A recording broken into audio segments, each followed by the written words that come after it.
नमस्कार बच्चों। आज हम सेनापति के ऋतु वर्णन की विशेषताओं पर विचार करेंगे। सेनापति ऋतुकाल की बंधी परिपाटी के कवि होकर भी प्रकृति चित्रण की दृष्टि से युग के अन्य कवियों से भिन्न थे।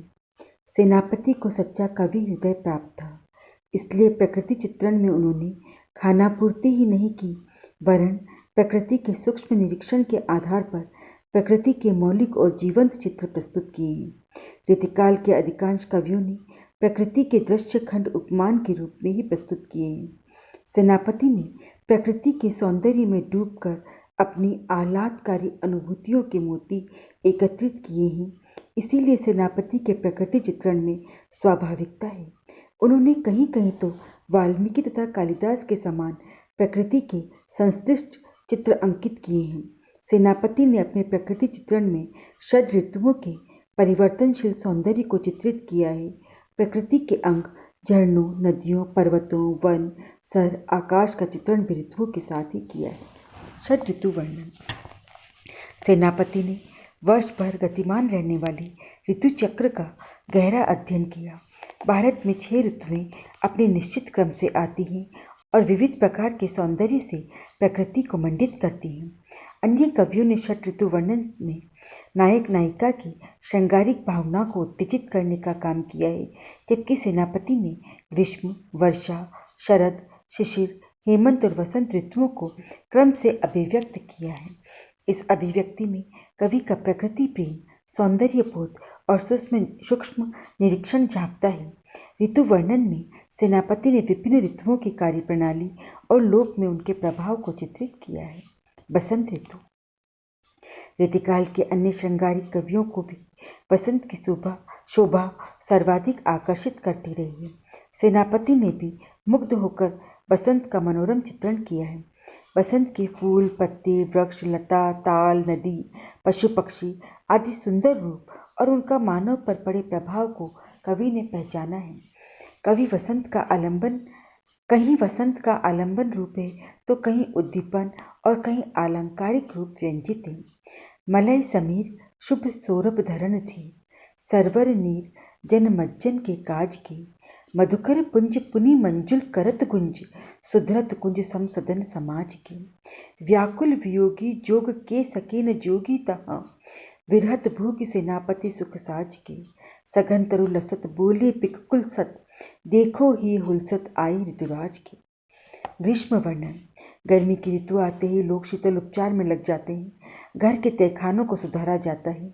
इत्र, गुलाब जल तथा शीतल लेपन का प्रबंध किया जाता है। धूप में तेजी आ जाती है। इस ऋतु का यथार्थ चित्रण देखिए। सेनापति अतर गुलाब अर्गजा साजी, सार तार हार मोल ले धैर्य थे, ग्रीष्म के बासर बराइबे को सीरे सब, राजभोग काज आज यूं समाहरियत है। वर्षा वर्णन। सेनापति को बसंत के बाद वर्षा ने सर्वाधिक प्रभावित किया है। सावन के महीने में जब घटाएं घुमड़ घुमड़ कर छा जाती तो सेनापति के मन में आनंद की बाढ़ आ जाती है। दामिनी दमकी, सुरचाप की चपक शाम, घटा की झमक अति घोर घन घोर ते, कोकिला कलापी कल कूजत ते जिद्दित, लाग्यो तरसावन विरह जुर जोर ते, सेनापति आवन कहियो है मन भावन सु, सकीर्ति शीतल समीर की झकोर ते, आयो सखी सावन मदन सरसावन लाग्यो, हे बरसावन सलील चहु ओर ते। शरद ऋतु वर्णन। सेनापति ने शीत ऋतु का वास्तविक और श्रृंगार के उद्दीपक दोनों रूपों में चित्रण किया है। शरद ऋतु में सूर्य में तेजी नहीं रहती, अग्नि का ताप घट जाता है। लोग आग के आसपास बैठकर तापते रहते हैं। दिन छोटे और रातें बड़ी होने लगती है। सेनापति की दृष्टि इन सभी सूक्ष्म परिवर्तनों पर है। अब आयो महा प्यारे लागत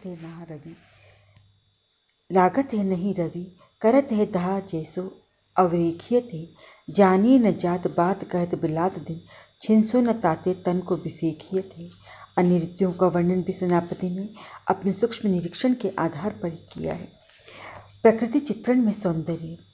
सेनापति के प्रकृति चित्रण में निहित सौंदर्य को हम इस प्रकार भी रेखांकित कर सकते हैं। ध्वन्यात्मक चित्र। सेनापति ने अपने प्रकृति चित्रण में ऋतु विशेष के लिए शब्दों की ध्वनियों से ही चित्र खड़े करने का प्रयास किया है। इन ध्वन्यात्मक चित्रों से भाव को ग्रहण करने में सुविधा हुई है और रसास्वादन की क्षमता में भी वृद्धि हुई है। दामिनी की दमक, सुरचाप की चमक, घटा की धमक आदि शब्द ध्वनि चित्र उपस्थित करते हैं। आसोच के गरजने वाले बादलों के इस ध्वन्यात्मक चित्र को देखिए। खंड खंड सब दिग्मंडल जलद सेत, सेनापति मानो श्रृंग फटिक पहाड़ के। अंबर अडंबर सो घुमड़ी, उमड़ी घुमड़ी छिन, छिचके छछरे छिती अधिक उछार के। पूरब को बाजत है रंजित से राजत है, गगग गाजत गगन घनक्वार के। इसमें अनुप्रास पर आधारित अंबर, अडंबर, उमड़ी, घुमड़ी, छिचके छछारे, छिति, गग, गाजत, गगन आदि शब्दों में ध्वनि चित्र अंकित करने की क्षमता है। स्वाभाविक आलंबनगत चित्रण। सेनापति ने प्रकृति का तन्मय होकर निरीक्षण किया था, इसलिए उन्होंने प्रकृति के यथातथ्य स्वाभाविक चित्र अंकित किए हैं। इन चित्रों में वर्णनों की शुष्कता नहीं है, अपितु भावानुभूति की रसमयता है। फूले तरवर फुलवारी फूल सो भरत, सेनापति शोभा सो बसंत के सुभाई के। वर्षा, ग्रीष्म, बसंत का चित्रण अधिकतर आलंबनगत ही है। उद्दीपनगत प्रकृति चित्रण। सामान्यतः सेनापति का प्रकृति चित्रण आलंबनगति है, किंतु कहीं कहीं श्रृंगार का उद्दीपन बनाकर भी प्रकृति को चित्रित किया गया है। व्याकुल वियोगी जोग के सके न जोगी तहाँ, विरहत भोगी सेनापति सुखसाज के। आलंकारिक रूप में सेनापति ने प्रकृति के दृश्य खंडों को उपमान बनाकर भी प्रस्तुत किया है। जैसे बसंत का आगमन किसी बड़े राजा की सेना का ही आगमन हो। बरन बरन तरु फूले उपवन वन, सोई चतुरंग संग दल लहियते। बंदी जिमी बोलत बिरद बीर कोकिल हैं, गुंजत मधुप गान गुण गहियते। आवे आसपास पुहपन की सुबास सोई, सोंधी के सुगंध मांझ सने रहियते। शोभा को समाज सेनापति सुखसाज, आज आवत बसंत ऋतुराज कहियते। नायिका के सौंदर्य का अंकन करने के लिए भी सेनापति ने प्रकृति को अलंकारिक रूप में व्यक्त किया है। कहीं मुस्कात बात फूल से झरत जात, सेनापति फूली मानो चांदनी शरद की। मानव जीवन से सामंजस्य। सेनापति ने प्रकृति को मानव से संबद्ध करके ही प्रस्तुत किया है, उसे मानव जीवन के साथ समरस करके देखा है। वे केवल प्रकृति के चित्र ही नहीं अंकित करते, उसे मानव जीवन को प्रभावित करने वाले रूप में देखते हैं। बसंत के सौंदर्य के साथ मनुष्य के उल्लास में उनके भाव रमते हैं। प्रत्येक ऋतु में वे मानव जीवन के प्रति संवेदनशील बने रहते हैं।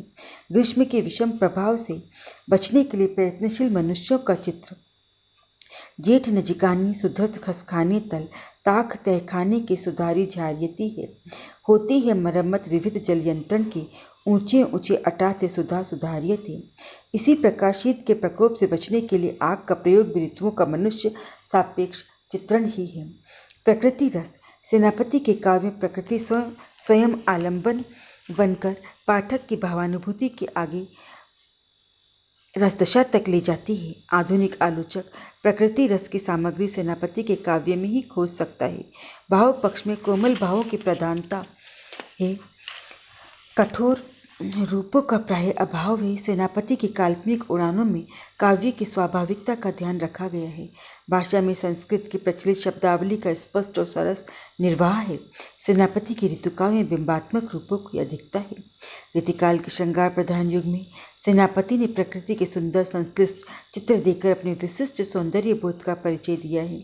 ऐसे कवियों की संख्या बहुत सीमित है जिन्होंने प्रकृति चित्रण में सेनापति की परंपरा का पालन किया। बिहारी, ग्वाल, श्रीपति, दीनदयाल, रसलिन आदि कवि सेनापति के काव्य से प्रभावित थे, किंतु इनके काव्य में भी प्रकृति के आलंबन रूप में दर्शन नहीं होते। Thank you.